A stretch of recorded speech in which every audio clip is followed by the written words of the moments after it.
అవిభక్త వరంగల్ జిల్లాలో కానీ నియోజకవర్గంలో కానీ ఒక్క దళితుని ఎదుగుదలకు నువ్వు సహకరించలేదు. ఇటు మాలలు, ఇటు మాదిగలు, ఉపకులాలు మొత్తంలో కూడా ఏ ఒక్కరికి కూడా నువ్వు మేలు చేయలేదు. మొత్తము దళితులకు ద్రోహం చేసిన వాడివి నువ్వు. దళితులకు ఎక్కడ కూడా పార్టీ పదవులు కానీ, నామినేటెడ్ పదవులు కానీ, కాంట్రాక్టులు కానీ ఇచ్చిన సందర్భం లేదు. ఒకవేళ రిజర్వేషన్ పరంగా వస్తే వాళ్ళేమన్నా పదవులు పొందారే తప్ప నీ సహకారంగా ఒక్కరు కూడా బాగుపడలేదు.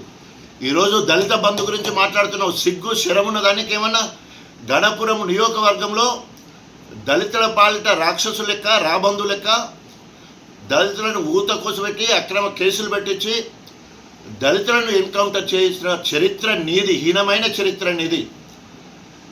నేను ఎమ్మెల్యే అయిన తర్వాత 643 మందికి మరి డైరీ ఫామ్ సంబంధించిన మినీ డైరీకి సంబంధించిన పథకాన్ని వారికి ఇవ్వడం జరిగింది. అటు తర్వాత అనేక మంది నామినేటెడ్ పదవుల్లో, పార్టీ పదవుల్లో దళితులందరినీ కూడా సామాజికంగా ఆలోచించి అందరికీ అవకాశం కల్పించడం జరిగింది. అదేవిధంగా 100 మందికి దళిత బంధు ఇప్పించడం జరిగింది. నువ్వు నిన్న పోయిన మల్కాపూర్ ఊరితో ఉన్నదో ఆ ఊరిలో రంజిత్ రెడ్డి అని చెప్తే ఒక దళిత బిడ్డకి ఇవ్వడం జరిగింది. తెలుసుకో అక్కడ ఏ అవినీతి ఈ నియంబడే తిరుగుతున్నారు వాళ్ళందరూ కూడా. ఇప్పుడు నువ్వేమన్నా వాళ్ళను భయపెడతావని చెప్పేసి, అక్రమంగా కేసులు ఇరికిస్తావని చెప్పేసి భయపడి వాళ్ళందరూ నియంబడే తిరుగుతున్నారు కదా. మాట్లాడడానికి సిగ్గుశరం ఉండొద్దు. 1100 మంది దళిత బంధువులకు సెలెక్ట్ చేస్తే వారికి రాకుండా అడ్డుపడ్డ రాక్షసుడివి నువ్వు.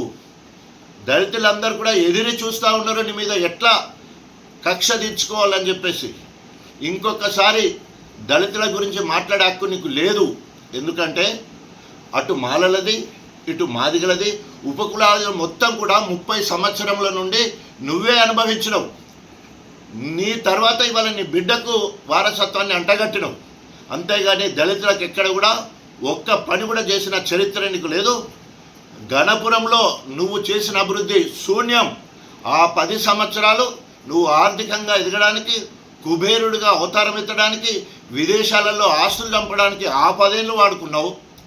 తర్వాత మళ్ళీ గుంట నక్కలేక కేసీఆర్ సంకల జొర్రి ఇక్కడ ఎంపీ అయినావు, ఇక్కడ 2 సార్లు ఎమ్మెల్సీ అయినావు, ఉప ముఖ్యమంత్రి అయినావు, విద్యాశాఖ మంత్రి అయినావు.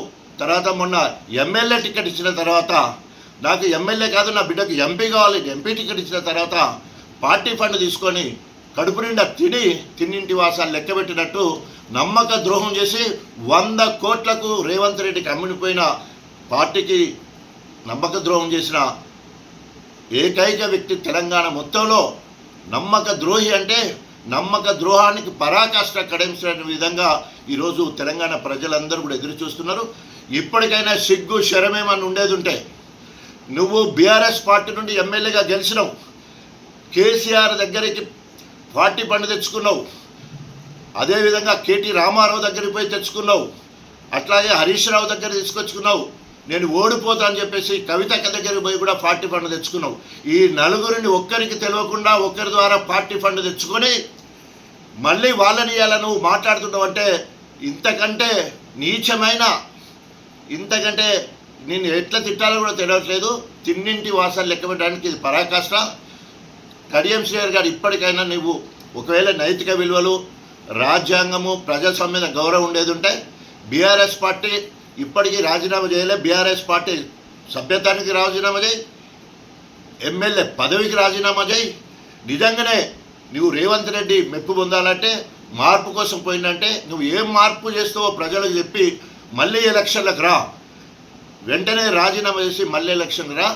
ప్రజలు నీకు బుద్ధి చెప్పడానికి అందరూ కూడా యావత్ గణపురం నియోజకవర్గ ప్రజలందరూ కూడా ఎప్పుడు ఉప ఎన్నిక వస్తుందో ఎదురు చూస్తున్నారు. తస్మా జాగ్రత్త.